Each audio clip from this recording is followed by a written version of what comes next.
Yan. Basta mag brown out sa E-Park ang mga tao. Oh, dami tao. Si Madam, damin. Ha?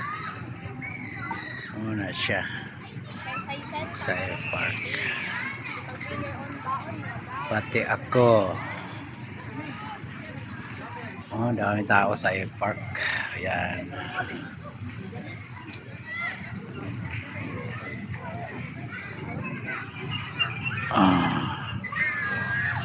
Hanggang mangyapon.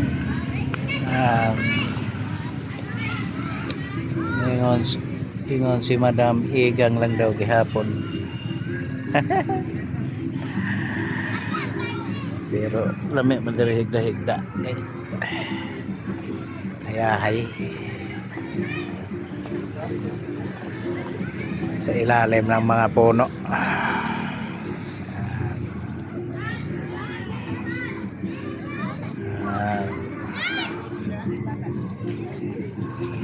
E-Park, Tagum City. Walang kuryente buong araw, kaya sa E-Park ang bagsak. E-Park, Tagum City. Brown out kasi sa bahay, kaya ito dito muna ako matulog sa E-Park. Dito ako nakahiga. Walang kuryente, walang aircon. Walang aircon sa bahay.